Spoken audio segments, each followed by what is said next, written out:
You've asked me to talk about my most recent book, Beliefs That Bias Food and Agriculture. Questions I'm often asked. In fact, the title says most of what the book is about.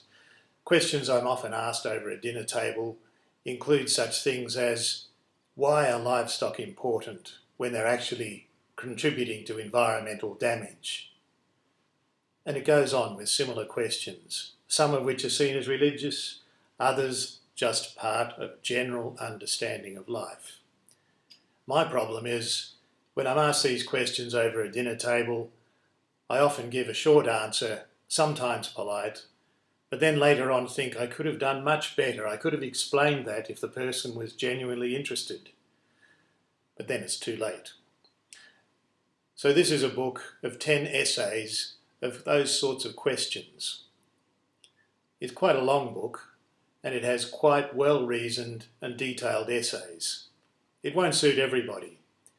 It certainly won't suit people who have a belief that certain things should always be in a certain way.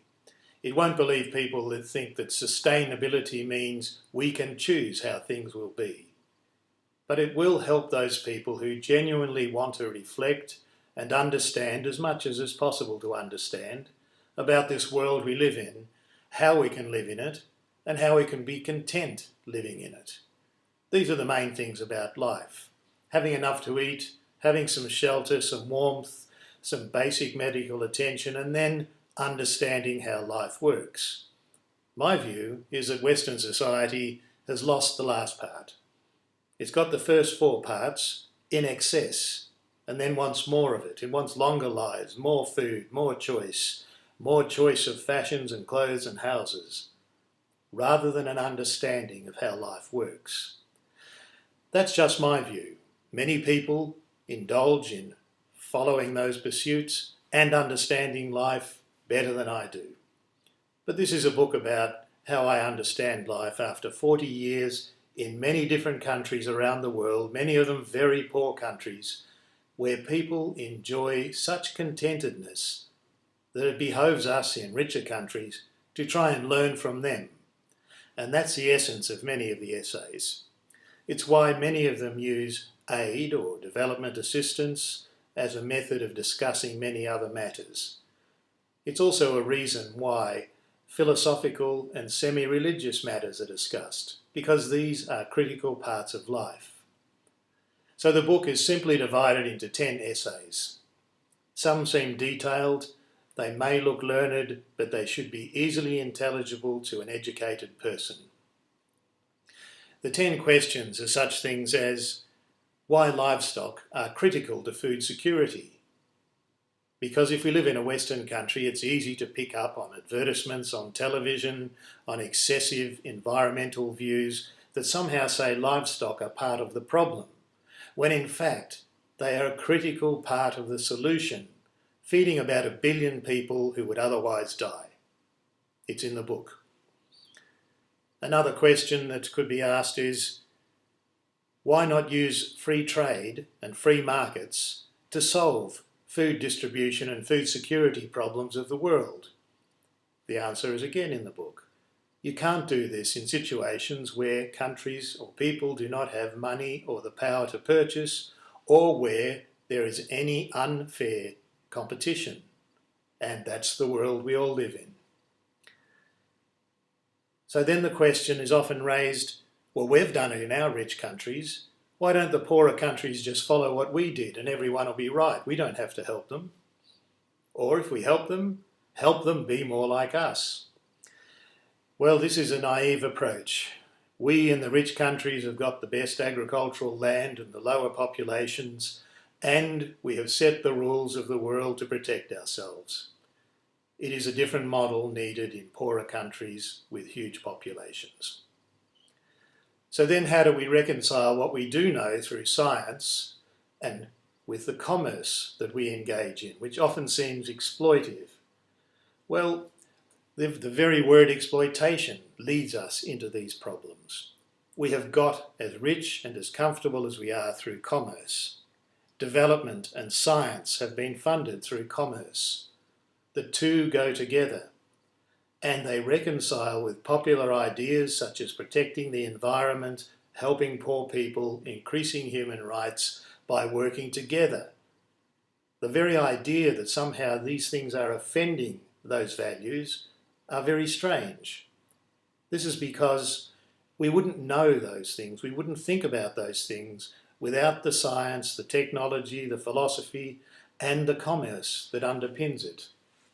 These are essential parts of humanness, showing the interrelatedness of all of the activities that we're engaged in, and therefore the need to understand all things in an interrelated manner. This is what the great scientists do. They don't just study in detail and more detail. They look at the detail within the context. That's why our best scientists are the people who understand the historical context, the biological context, the wider environmental context of what they are doing in their own laboratory. It's quite different to what we see on television about scientists or forensic experts discovering some detail. That's the fantasy. The real hard work comes from very intelligent persons applying themselves because they believe it is good for society. Another question, an interesting question to many people, is how gross domestic happiness can be a serious topic.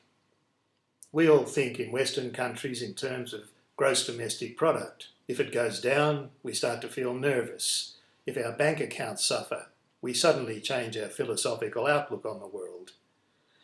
But then when Bhutan and later Thailand adopted ideals in their economic policy about gross domestic happiness, they showed us something that we had long forgotten, that if the population is content with their lot and they're content that their children are going to live good lives, then you have a stable society. And that ultimately is the goal of government. Not making us all excessively rich, but having a stable society that is fair. That's the objective. So if we come back to food, another essay then deals with how can we produce more food for the expected 9 billion of us by the year 2050 if we've got less land available and we've got less fertiliser available, not to mention less water and so on. Well, there's an important essay in the book that deals with this, taking the panic out of it, taking all of this apocalyptic and Malthusian fear out of it, and just looking at the facts and saying, we've done it before when it seemed even harder. We can do it again, but we need to abide by our own social values and investing in the best minds to do the best science and those persons who see their lives as a vocation to help others. The next essay deals with a topic that may seem different, but to me is essentially the same. It is why labels, such as calling somebody Buddhist or vegetarian, confuse things. They don't help.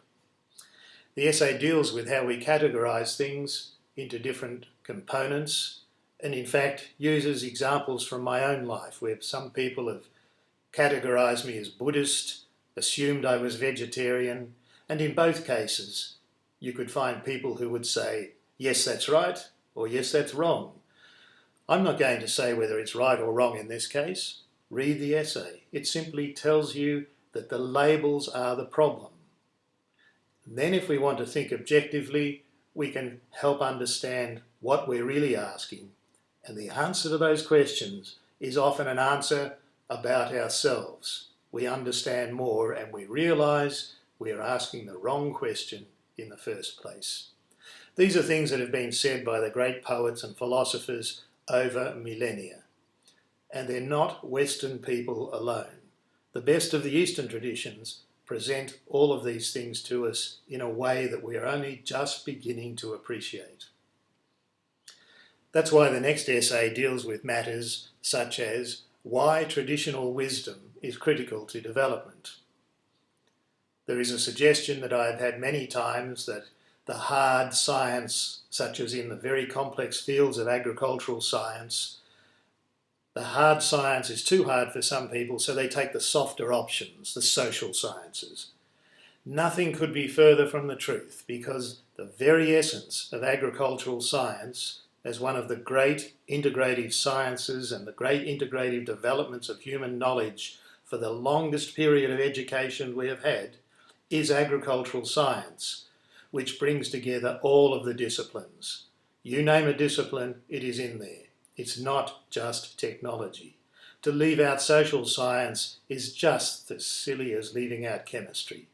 Everything must be in there together. And in there, traditional wisdom, what people do in traditional societies, turns out to be the very basis of many of our scientific discoveries. We're now in a period of realising that our humility is one of our assets when we approach a traditional community to learn why they do certain things.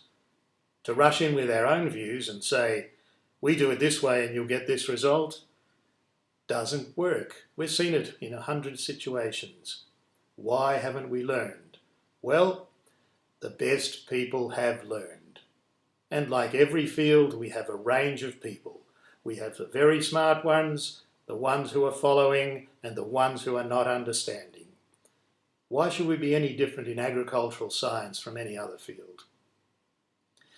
The 9th of the 10 essays talks about how misrepresentation just fuels public fears about such matters as climate change. And so the essay gives a few facts about climate change. Yes, it's a fact.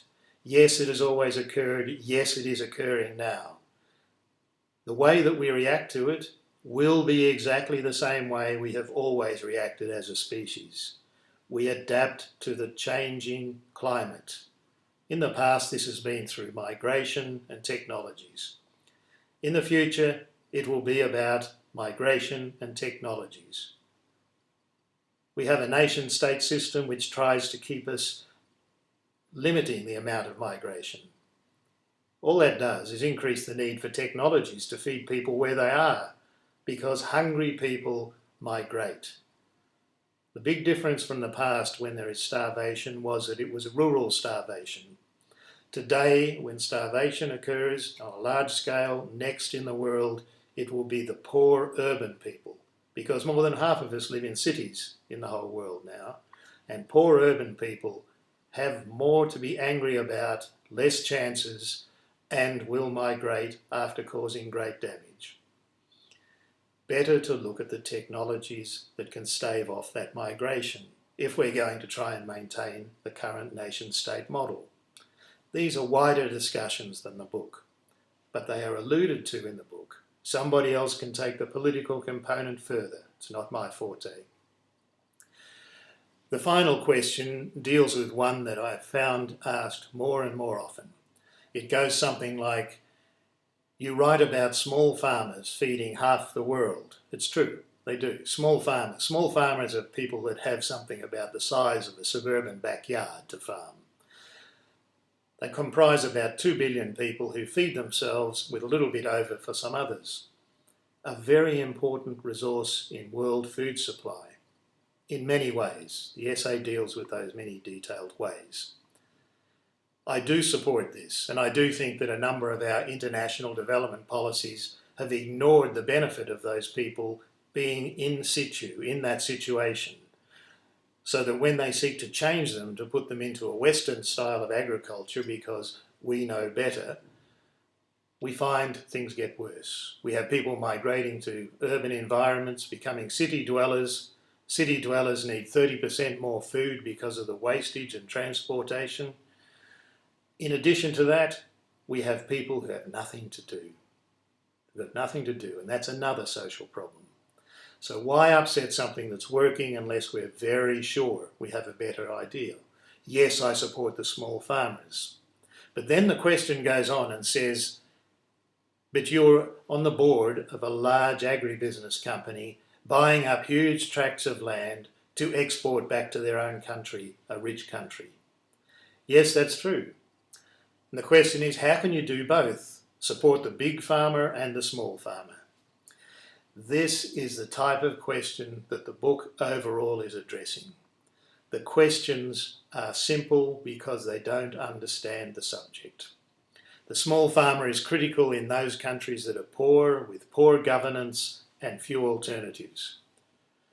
Rich countries with a strong rule of law, but without sufficient capital for development, without sufficient capital for using the technologies they have already developed, such countries as Australia really benefit from that cultural and capital infusion. The insularity of our countries is something that we should be working on breaking down. But more particularly in the financial sense, capital. We are short of capital in countries such as Australia, because we have such a low population, which is one of the reasons we're also individually well off. Introducing the capital under very good rules of taxation, ownership and so forth allows us to have the benefits of further development, maintaining our lifestyles and producing more food in the world than we can do by ourselves. These are important facts. The book deals with all of these. It's indulgent in some ways, it will be controversial in others. I commend it to you, but not just because I wrote it, because the thoughts expressed in it are not just my own. It's highly referenced with the thoughts of others. I think it's one of the books that deals with the questions that are not being asked in agricultural science and international development today. I hope that's a sufficient introduction to the book. It's available in many places. Hard copies can be bought from the publisher, the Institute for International Development, but soft copies are available free of charge through Google, through Gutenberg Press and other sources on the internet. Thank you.